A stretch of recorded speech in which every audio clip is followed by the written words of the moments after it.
नमस्कार, मैं आरबी सिंह यादव और आप देख रहे हैं मेरा YouTube channel RB Singh Yadav editor. आज मैं आपको यह समझाने की कोशिश करूंगा कि जिनके भाषण से, जिनके कुकर्मों से, जिनके अनाप शनाप बोलने से आप उत्तेजित होते हैं और उसका असर आपके दिल पर गहरा होता जाता है और फिर आप भी उसी रौ में बहने लगते हैं, तब एक वक्त ऐसा आता है जब आप चारों तरफ से घिर जाते हैं। और जब आप घिर जाते हैं तो फिर जिनके प्रभाव से आपने अपना माइंड मेकअप किया था, उनकी जो चालें थी उनको नहीं समझा और उन पर स्वयं अपना काम शुरू कर दिया, फिर आपका अंत में हश्र क्या हुआ, उस पर मैं आपको एक स्टोरी सुनाना चाहता हूँ। और ये स्टोरी है नूह की, और ये स्टोरी है पलवल की, ये स्टोरी होगी गुड़गांव की, और अंत में ये स्टोरी मैं समझता हूँ होगी पूरे हरियाणा की। और यही नहीं, पूरा हरियाणा नहीं, ये सारे देश की कहानी है, जिसमें पलवल का बिट्टू बजरंगी आज किस हाल में है वो मैं आपको बताता हूँ, दिखाता हूँ। जो बिट्टू बजरंगी विश्व हिंदू परिषद और बजरंग दल के नाम पर दहाड़ा करता था, जो कहता था मुसलमानों से, मेवात के मुसलमानों से, तुम्हारा जीजा आ रहा है, फूल मालाएं रखो स्वागत के लिए, इस तरह के वीडियो, भड़काऊ भाषण, भड़काऊ वीडियो डाल करके जनता को गुमराह कर रहा था, लोगों को भयभीत कर रहा था। आज उसका हाल क्या है उस पर मैं चर्चा करूँगा। बिट्टू बजरंगी कल ही हरियाणा पुलिस ने गिरफ्तार कर लिया था पलवल से, और आज उसे कोर्ट में पेश किया गया। कोर्ट में एक पुलिस ने अर्जी दी कि इसको हमें पूछताछ के लिए दिया जाए। माननीय अदालत ने बिना किसी सबूत, सवाल और जवाब के बिट्टू बजरंगी को एक दिन के लिए पुलिस की हिरासत में भेज दिया। जैसे ही हिरासत का समाचार आया तो सारे तो चैनल, जितने चैनल गोदी चैनल हैं, सब चुप हो गए। विश्व हिंदू परिषद ने अपना पल्ला झाड़ लिया, ट्वीट कर कहा हमारा इससे कोई लेना देना नहीं। बजरंग दल ने भी अपना ट्वीट कर दिया कि हमारा इस बिट्टू बजरंगी से कोई लेना देना नहीं। अब जो बात मैंने शुरू में कही थी वो बात यहाँ आ गई। बजरंग दल और विश्व हिंदू परिषद की जो कहानियाँ थीं, उन कहानियों को सुन कर बिट्टू बजरंगी खुद में अपने आप को जोश लाता था और भड़काऊ भाषण देकर अपने वीडियो बनाकर उन्हें जनता में शेयर करता था। आज वही बिट्टू बजरंगी पुलिस की सलाखों के पीछे है। जिन लोगों के बलबूते वो भूल रहा था, आज उसके साथ कोई नहीं खड़ा है। मैं सिर्फ संदेश ये देना चाहता हूँ कि आप अपने बच्चों को संभाल कर रखें, अन्यथा बिट्टू बजरंगी जैसा ही आपके बच्चों का हश्र होने वाला है इस देश में। आप समझ गए होंगे, छोटी सी बात है। बिट्टू बजरंगी किसके इशारे पर फूल रहा था? उसने एक पोस्टर बनवाया 31 जुलाई को, मेवात चलो, चंदा भी मांग रहा था उस पोस्टर के जरिए। वो मैं पोस्टर आपको साझा करूँगा, यहाँ पर पोस्ट करूँगा, आप उसको देख सकते हैं। और बाकायदे बड़ा नीचे एक कहानी लिखी उसने, दहाड़ो तो शेर की तरह दहाड़ो, डरते तो कुत्ते भी हैं। इस तरह की कहानियाँ बनाना, इस तरह के बयान देना, ऐसा ही नहीं। एक मिश्रा जी थे हमारे आम आदमी पार्टी में, उन्होंने उसका स्वागत किया है, फोटो है हमारे पास, पट्टा पहनाया है गले में बजरंग दल का, कहा आप हमारे लिए काम करिए।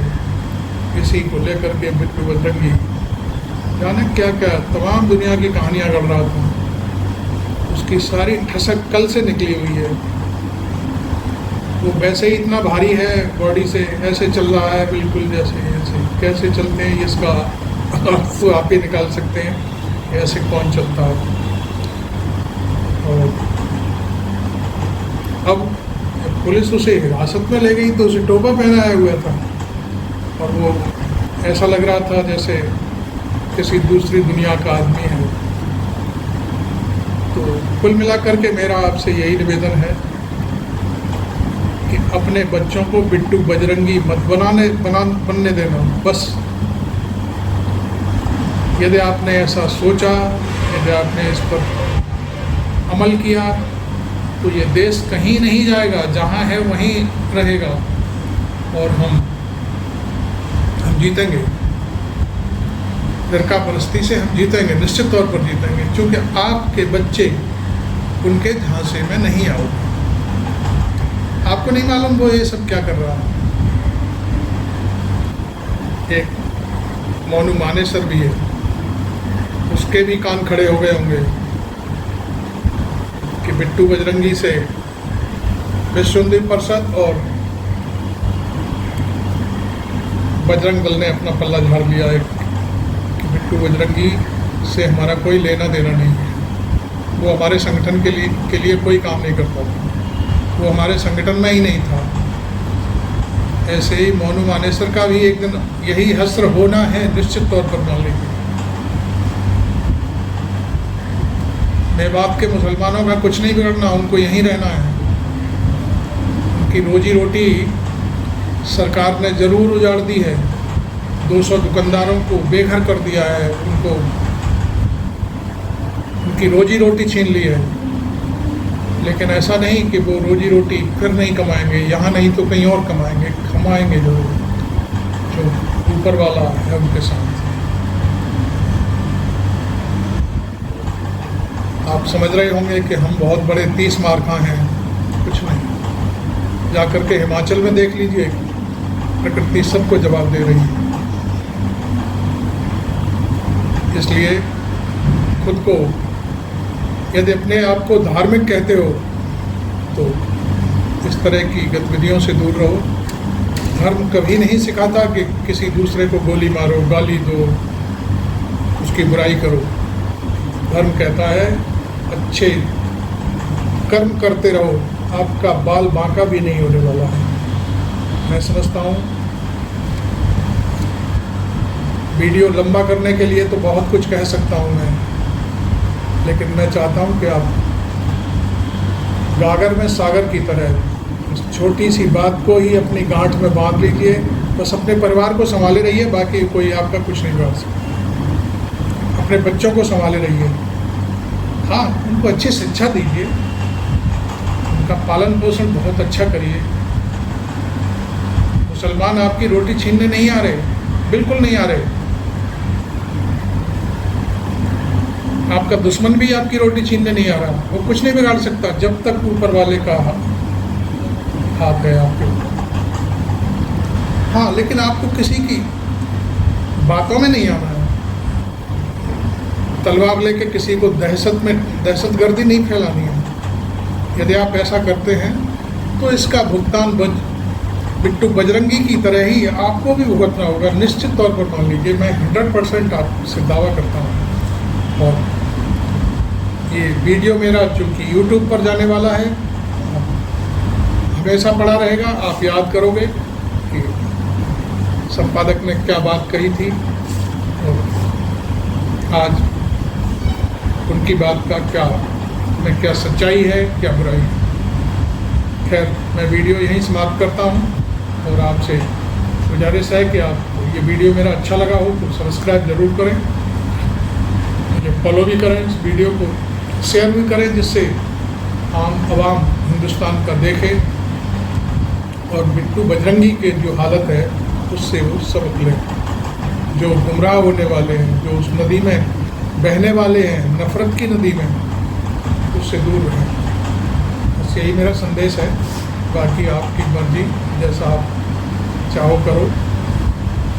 आपकी आपको कोई रोकने वाला नहीं है।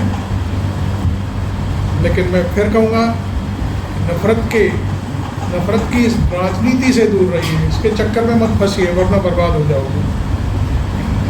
पिट्टू बजरंगी की फैमिली से बात करो जाकर के, पल पल में पता चल जाएगा कि उसका क्या हाल होगा। मोनू मानेसर का भी बहुत बुरा हाल है, पुलिस पीछे लगी हुई है, ढूंढ रही है। जिस दिन हाथ लग गया उसी दिन सारे सितारे नजर आ जाएंगे। हाँ, एक चैनल हो रहा है, उसकी मैं चर्चा करना चाहूँगा। सुदर्शन चैनल है, मालूम नहीं क्या पैसे लेकर के इस तरह की बातें करता है, या वो उस गैंग का सदस्य है जिसके जरिए ऐसे लोगों को भड़काया जाता है। उसका एक रिपोर्टर है, वो कह रहा है कि जब बात बिगड़ती है तो सारे साथी लोग छोड़ के चले जाते हैं, और ये कह रहा है कि हम पिट्टू बजरंगी के साथ हैं, मोनू मानेसर के साथ हैं। ठीक है, वो अपना काम कर रहा है, अपनी नफ़रत हो रहा है दुनिया में। उस नफ़रत में मैं समझता हूँ 1000-100 में से 1-2 तो उसके चक्कर में आ ही जाएंगे, और उन्हें बस 1 या 2 की ज़रूरत होती है। तो इस तरह के कारनामे करता है, त्रिशूल लेके चलता है, तलवार लेके चलता है, बंदूक लेके चलता है, दूसरे समाज को, धर्म को गाली देता है। ऐसे लोगों की ज़रूरत है। एक आध कोई आ जाता है बिगड़ा। Thank you very much. आपने मेरा चैनल अभी सब्सक्राइब नहीं किया है तो